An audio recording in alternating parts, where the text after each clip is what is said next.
Gases, ठीक है। तो एयर है मिक्सचर ऑफ गैसेस।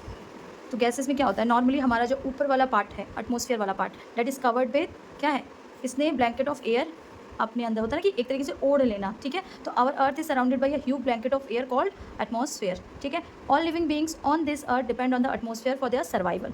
कहीं ना कहीं एयर के अंदर, क्योंकि एयर में क्या है, ऑक्सीजन है, ठीक है, कार्बन डाइऑक्साइड है और नाइट्रोजन है। नाइट्रोजन ज़रूरी है पेड़ पौधों के लिए, हाँ, और ऑक्सीजन, सॉरी, नाइट्रोजन की कार्बन डाइऑक्साइड, और ऑक्सीजन ज़रूरी है हमारे लिए, ठीक है, for the their survival. It provide us the air we breathe and protect us from the harmful effect of the sunrays. अब सनरेज से कैसे बताता है, क्योंकि ये पूरी की पूरी ब्लैंकेट है, समझ में आ रहा है, तो डायरेक्ट सन की रेज हम तक नहीं पहुंचती है, ठीक है। तो इस वजह से ये प्रोटेक्ट करता है हमें सन रेज से। पहली चीज़ हो गई, इट प्रोवाइड क्या है, एयर प्रोवाइड क्या है, जिसकी वजह से हम ब्रीथ कर पा रहे हैं, फर्स्ट पॉइंट ये हो गया। और सेकेंड, सनरेज से हमें प्रोटेक्ट करता है। Without this blanket of protection we would be baked alive by the heat of sun during day and the frozen during night। समझ में आई यहाँ बात पे, क्यों, क्यों क्या बोल रहा है कि अगर ये रेन डायरेक्ट हम कपड़े ही डालते हैं, देखो कैसे सूख जाते हैं। हमने तो, हमारे ऊपर तो एटमॉस्फेयर की एक लेयर है ही है, उसके अलावा हम घर पे भी रह रहे हैं, घर के अंदर भी, ठीक है। तो सोचो वो लेयर नहीं होगी तो हमारा क्या हाल होगा, हम एकदम ही कुकर की पक जाएंगे। So it is the mass of air that has made the temperature on the earth liveable. Air ही वो माध्यम है जो हमें जीने लायक ये एनवायरनमेंट क्या करती है, प्रोवाइड करती है, ठीक है। तो अब कंपोजिशन ऑफ गैस, ये क्या दिया है, carbon dioxide release in the atmosphere create a green house effect bye trapping the heat radiation from the earth. तो ये क्या क्रिएट करती है, ग्रीन हाउस, यानी एक परत सी क्रिएट करती है जो कहीं ना कहीं रेडिएशन को क्या करती है, अपने अंदर सोख लेती है, ठीक है, ट्रैप कर लेती है। It is therefore called a green house gas. तो कार्बन डाइऑक्साइड को ही हम क्या बोलते हैं, ग्रीन हाउस गैस, ठीक है। And without it earth would have been too cold to live in. अगर ये गैस नहीं होगी तो ये एकदम ठंडा प्लेनेट हो जाएगा, ठीक है, जिसकी वजह से हम सर्वाइव ही नहीं, तो ना ज़्यादा गर्मी हमें बर्दाश्त हो सकती है और ना ज़्यादा ठंडी।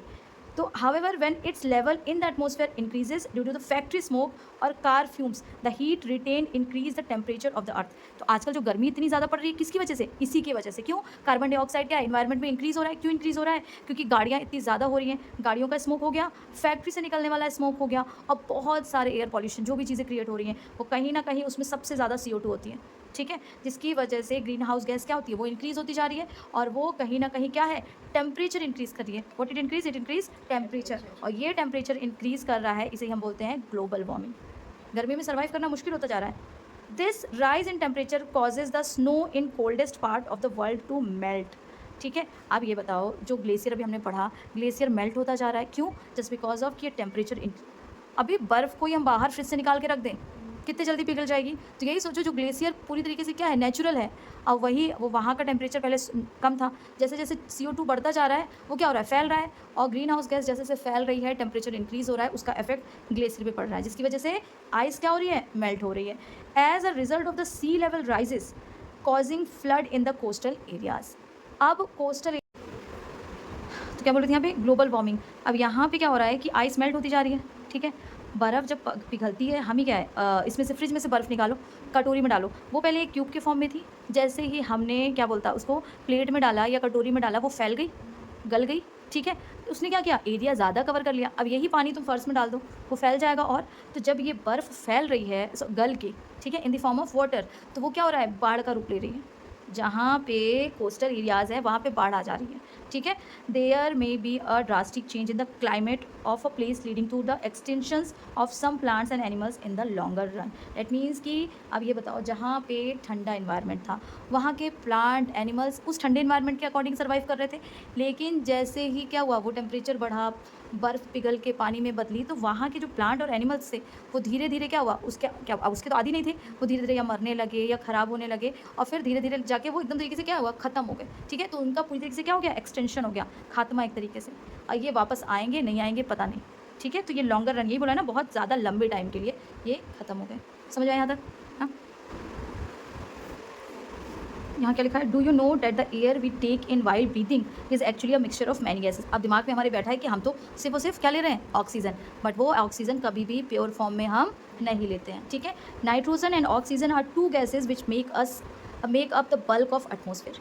तो नाइट्रोजन प्लस ऑक्सीजन ज़्यादातर, ये देखो, नाइट्रोजन है 78% और ऑक्सीजन है 1%, तो ये दोनों सबसे ज़्यादा क्वांटिटी में है, ठीक है।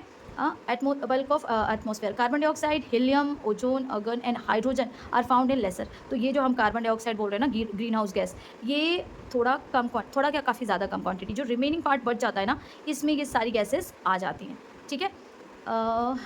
Apart from these gases tiny dust particle are also present in the air, ठीक है। ऑब्वियस ही बात है, धूल मिट्टी उड़ रही है, हवा चल रही है, तो ये भी इसमें है। The pie chart given you the percentage of different constituent of air, तो ये तो नॉर्मली दिया ना, नाइट्रोजन 78% है, ऑक्सीजन 1%, तो इसके बाद सिर्फ और सिर्फ 1% तो बच रहा है। 1% में ये सारी की सारी गैसेस मिक्स हैं, ठीक है। उसमें भी अर्गन ज़्यादा है in compare to carbon dioxide. Nitrogen is the most plentiful gas in the air.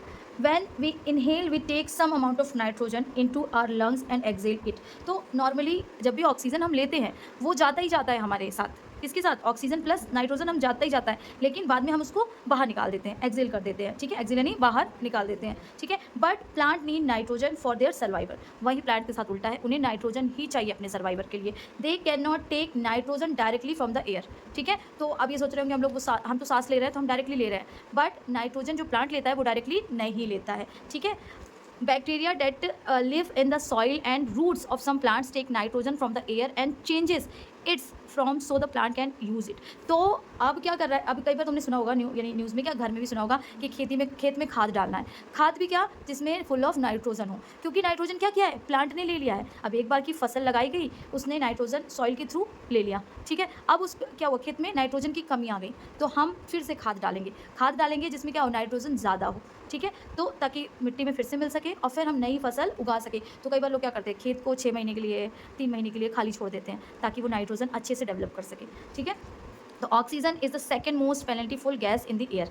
पहला नाइट्रोजन था, ठीक है, जो सबसे ज़्यादा किसके लिए रिक्वायर है, प्लांट के लिए, ठीक है। उसके बाद ऑक्सीजन है सेकंड, जो कि कहीं ना कहीं हमें चाहिए। ह्यूमंस एंड एनिमल्स भी आ जाते हैं इसमें, क्योंकि वो भी सांस लेते हैं, ठीक है। Take oxygen from the air as they breathe. Green plant produce oxygen during photosynthesis, ये तो हमने साइंस में पढ़ाई है, ठीक है। तो ग्रीन प्लांट प्रोड्यूस करते हैं ऑक्सीजन, जो कि हम क्या कर रहे हैं, ब्रीथ कर रहे हैं। हमारे साथ साथ जितने भी जानवर हैं, जितने भी लिविंग ऑर्गेनिज्म हैं, वो क्या कर रहे हैं, ऑक्सीजन ले रहे हैं। In this way oxygen content in the air remain constant का मतलब स्टेबल रहता है। हम ले रहे हैं, वो बना रहे हैं, हम नॉर्मली लेते जा रहे हैं ना, हम ले रहे हैं, नाइट्रोजन छोड़ रहे हैं, हम ले रहे हैं, तो वो जो ऑक्सीजन का लेवल है वो बराबर रहेगा, ठीक है, हमेशा। If we can cut trees then the balance get disturb, क्या है, डिस्टर्ब। तो इसीलिए जो हमें बार बार बताया जाता है, ये योजना चलाई जा रही है, वो चलाई जा रही है कि प्लांट लगाओ, क्योंकि अगर प्लांट ही कट गए तो ये जो बैलेंस है वो बिगड़ जाएगा क्या, बिगड़ रहा ही है, ठीक है। तो carbon dioxide is another important gas, ये दूसरी इंपॉर्टेंट गैस है, क्यों, क्योंकि green plants use CO2 to make their food and release oxygen. जो फोटोसिंथेसिस वाला प्रोसेस हो रहा है, फूड को ब्रेक डाउन कर रहे हैं प्लांट्स, उसमें कहीं ना कहीं किसका यूज़ हो रहा है, कार्बन डाइऑक्साइड का। कार्बन डाइऑक्साइड को लेके क्या करती है, ये फूड बनाती है और फिर ऑक्सीजन रिलीज़ करती है। Human and animal release carbon dioxide, और हम क्या करते हैं, हम कार्बन डाइऑक्साइड रिलीज़ करते हैं, ऑक्सीजन लेते हैं और कार्बन डाइऑक्साइड रिलीज़ करते हैं। The amount of carbon dioxide released by human and animals seem to be equal to the amount. अब हमारे दिमाग में क्या आता है कि कार्बन डाइऑक्साइड और क्या बोलते हैं कि वो तो बराबर होना चाहिए, क्यों, क्योंकि प्लांट कार्बन डाइऑक्साइड यानी हम छोड़ रहे हैं और उतना ले रहे हैं, पर नहीं, इसकी क्वांटिटी कम है, ठीक। Carbon dioxide release by humans और animals seems to be equal to the amount use by the plant which make a perfect balance. तो ये लगता है कि हमें लगता है कि ये दोनों यानी एक तरीके से बैलेंस क्रिएट कर रहे हैं। How ever the balance is upset by burning of fuels. Burning of fuel से क्या होगा, जितना ज़्यादा हम यानी क्या बोलते हैं, फ्यूल्स का मतलब क्या होता है, कोयला हो गया, किसी तरह के ऑयल्स हो गए, कैरोसिन ऑयल्स हो गए, इनको जैसे जैसे जलाते हैं तो ये जो बैलेंस है वो कहीं ना कहीं क्या होता है, बिगड़ता है। कैसे, such as coal and oil, बताया मैंने, कोयला जला रहे हैं, ऑयल जला रहे हैं, they add billions of tons of carbon dioxide in the atmosphere. That means कि जितना हमने रिलीज़ किया, हम तो नॉर्मल रिलीज़ कर रहे हैं, बट जितना हम पेड़ यानी कोल और ऑयल को जला रहे हैं वो ज़्यादा निकाल रहा है, क्योंकि फैक्ट्री में यूज़ हो रहा है, कोल यानी कि कोल जल ही रहा है, ऑयल भी फैक्ट्रीज़ में यूज़ हो रहा है, व्हीकल्स में यूज़ हो रहा है, तो ये जितना बर्न हो रहा है उतना ज़्यादा CO2 क्या कर रहा है, रिलीज़ कर रहा है। They add billions of tons of carbon dioxide into the atmosphere each year. As a result the increased volume of carbon dioxide is affecting the earth weather and climate. और यही कहीं ना कहीं क्या कर रहा है, अर्थ के वेदर को अफेक्ट कर रहा है, ठीक है। तो सबसे बड़ी इंपॉर्टेंट गैस हो गई नाइट्रोजन, यानी पेरेंटी ऑफ सबसे ज़्यादा हो गई नाइट्रोजन, एंड देन उसके बाद आता है ऑक्सीजन, ठीक है। नाइट्रोजन ज़रूरी है प्लांट्स के लिए, ऑक्सीजन ज़रूरी है हमारे लिए। हम ऑक्सीजन लेते हैं एंड क्या रिलीज़ करते हैं, कार्बन डाइऑक्साइड, ठीक है। क्या दिया, स्ट्रक्चर ऑफ एटमोसफियर, और atmosphere is divided in 5 layers starting from the earth surface. तो यहाँ से स्टार्ट होता है, हम यहाँ पे हैं, दैट इज ट्रोपोस्फेयर।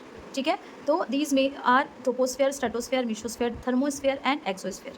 ठीक है, ये वाला है ट्रोपोस्फेयर। तो इन दोनों की लाइन को, ट्रोपोस्फेयर एंड स्ट्रेटोस्फेयर दोनों के बीच की जो एरिया है, इसे बोलेंगे ट्रोपोपॉज।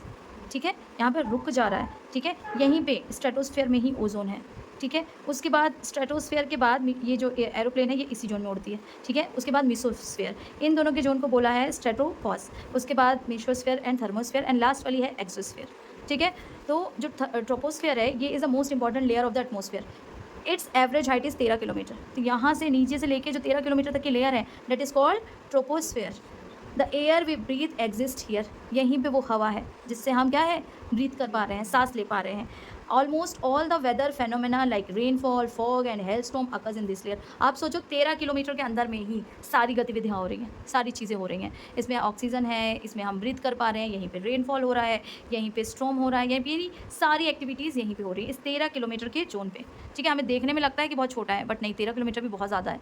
हाँ, stratosphere above the troposphere lies the stratosphere. ठीक है, sorry, above the troposphere lies the stratosphere, इसकी जस्ट ऊपर है stratosphere. It extend up to the height of 50 kilometre. आप देखो इसका 2 गुना नहीं, 3 गुना है। 3 गुना भी नहीं बोलूँ, 4 गुना ही बोलूँ। ठीक है, ये इतना बड़ा जोन है 50 किलोमीटर का। This layer is almost free from cloud and associated weather phenomena. तो यहाँ पे कोई बादल बादल नहीं है। ठीक है, क्लाउड कहाँ है, ये हमारे वाले ट्रोपोस्फेयर में है, तो हम ट्रोपोस्फेयर में है। ठीक है, वहीं पे weather phenomena making condition most ideal for flying aeroplane. तो इसीलिए यहाँ पे क्या है, एरोप्लेन फ्लाई होती है। ठीक है, one important feature of stratosphere is that it contain a layer of ozone gas.